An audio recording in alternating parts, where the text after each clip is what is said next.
We are beginning 1.5 that starts on page 22, and we're going to talk about the different properties of multiplication. The first one is AB equals BA. So just like the commutative property of addition, there's also a commutative property of multiplication. And so if you multiply two numbers in different orders, the product is the same. The next one is, we're going to do A, B, C equals A, B, C, but we'll group this and we'll group this. And this one is called the associative property of multiplication, very similar to the associative property of addition. If you group numbers differently when multiplying, the product is the same. The next one is called the multiplicative identity property. So, oh, that was one of my girls. And the product of any number and 1 is that number. So it doesn't matter if it's A times 1 or 1 times A, it will still equal A. The next one is A, B plus C equals AB plus AC. This is the distributive property, the property of a number, A, and a sum, B plus C, is the equal to the sum of the products, AB plus AC. And then finally, we have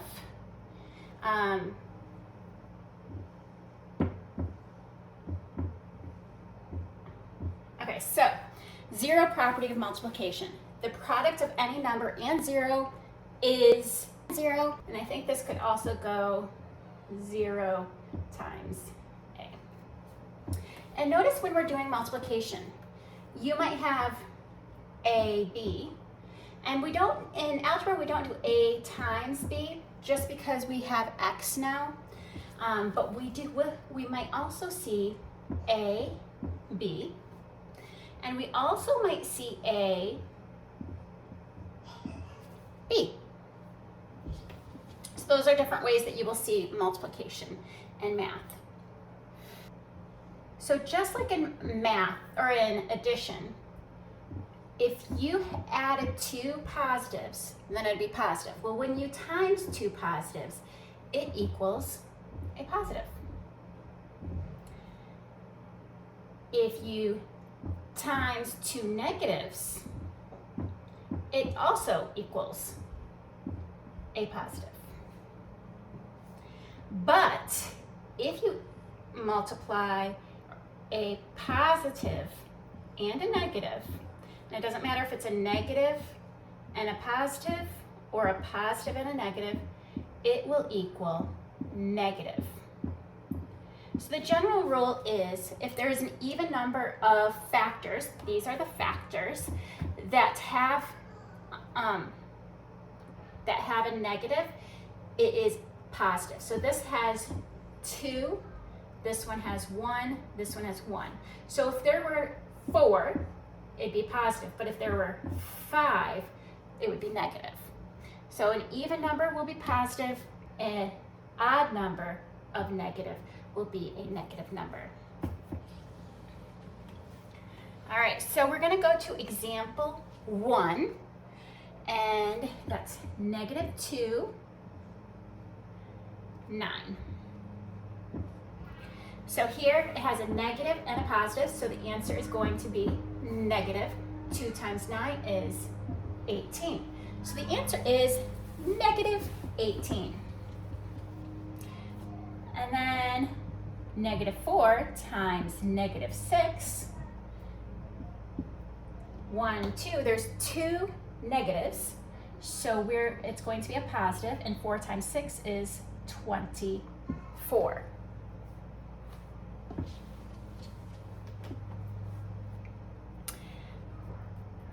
And now we're going to do a little bit more complicated. So we're going to do -2 times -3. Oops, not doing the times sign. -5. So 1, 2, 3. 3 is odd, so that is negative. 2 times 3 is 6. 6 times 5 is 30. So it's -30. If we were to go down, we could do, this would have been a positive and this would have been a negative, so that would have been -30. So if we were to have worked it down, that's how it would look. And then there's 4 times -3 times -1. Somebody's mowing out there. 1, 2. It is positive because there are an even number of negatives. So 4 times 3 is 12. 12 times 1 is 12. So it would be a positive 12.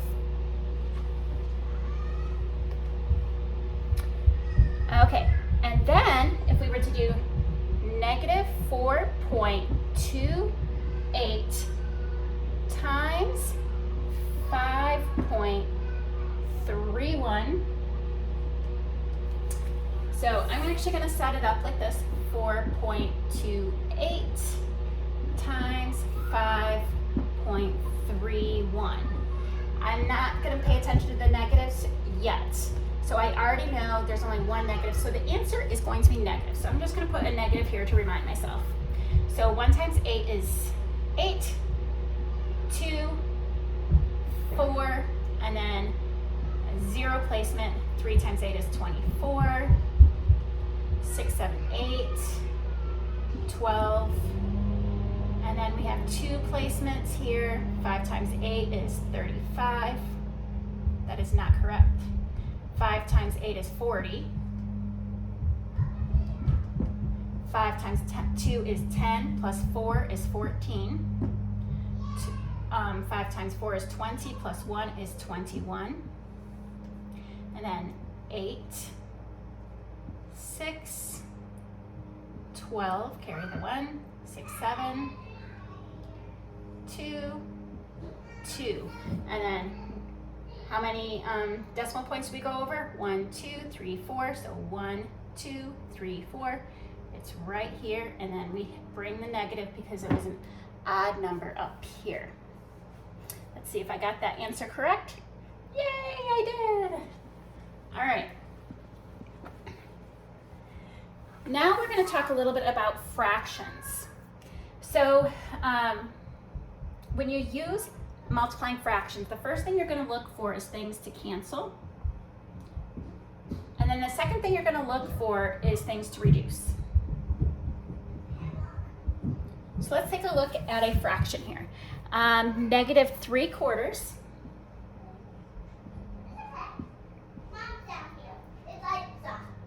Please be quiet.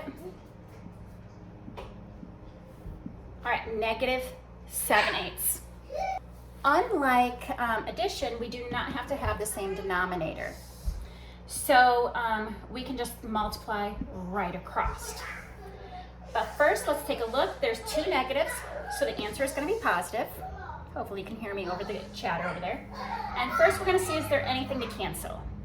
No, there is nothing to cancel. Is there anything to reduce? There is not. So we can just solve this directly. So it's going to be 21 over 32.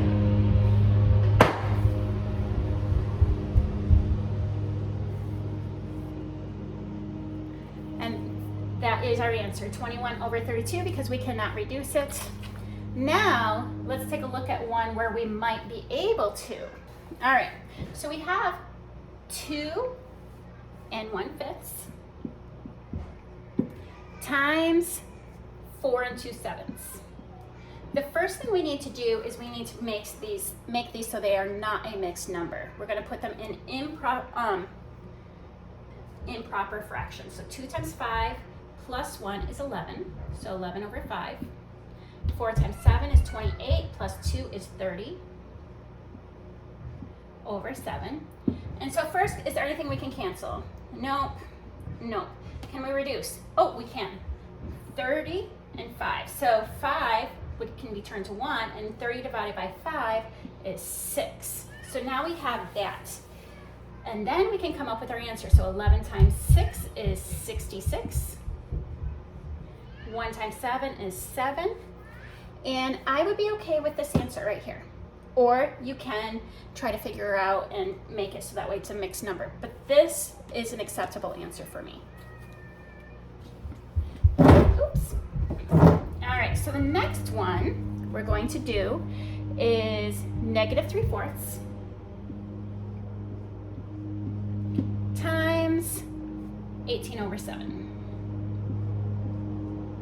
All right, so let's take a look here. Can we cancel anything? There is nothing to cancel. Canceling would be like if there is 4, 1 over 2, 4, then we could cancel out the 4s. That would be an example of canceling. So no, we cannot cancel, but we can reduce. We can divide 4 by 2 and make it 2, and 18 by 2 and make it 9. And let me take a look. There's none other that we could do. So 3 times 9 is 27, and 2 times 2 times 7 is 14. Sorry, that 4 is kind of funky. And there's only one negative number, so this will be a negative number. -27/14 is our answer.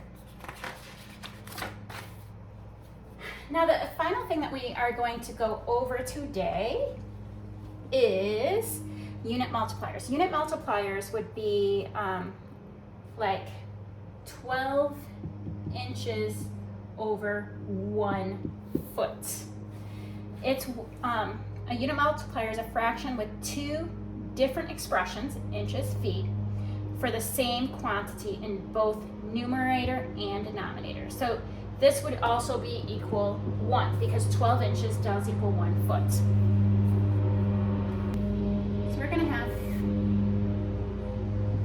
53.25, and that is in inches, and we want to change it to centimeters. So this would be like the inches are on top. So if this was over 1, the inches would be on top. So for our unit multiplier, we want it to have the inches on the bottom, and the centimeters will be on the top because we're trying to change the inches to centimeters. So that is one way to remember. You always put a 1 over and it's on top, and we want to be able to cancel out the inches. So that's the purpose for that. And then they have here that 1 inch is 2.54? Yes, 2.54 centimeters. And you are welcome to use your calculator for this, and it would come up to 135.255, and then the only one that's left is centimeters because we canceled out the inches.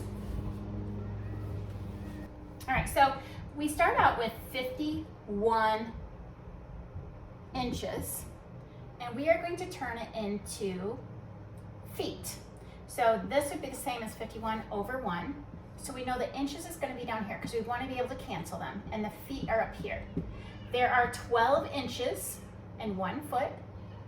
So let's first look to see if we can cancel. We can cancel the inches, and then we can cancel, okay, we can do 51 divided by 3, which is 17, and we can do 12 divided by 3, which would be 4. So that's 17 over 4 feet, and if we were to bring that out further, it would be 4 1/4 feet. Let's see if that's correct. Yes, we got it right.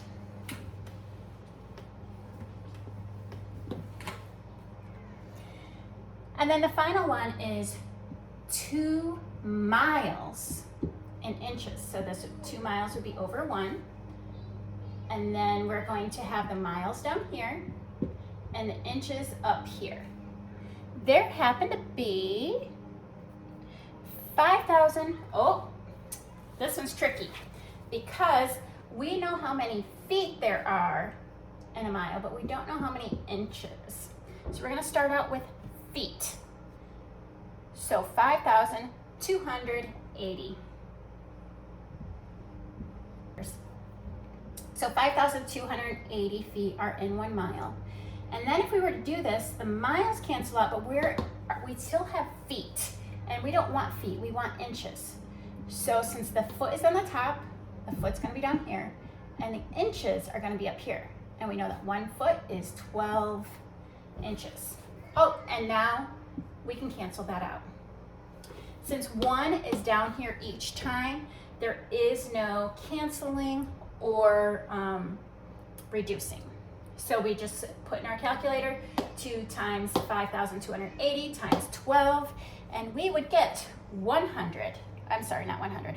Yes, I was right, 126,720 inches. And yes, you are allowed to use your calculator.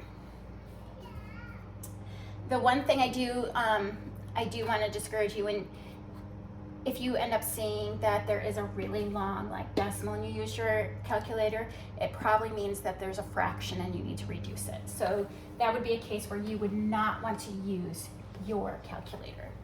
All right, so that was 1.5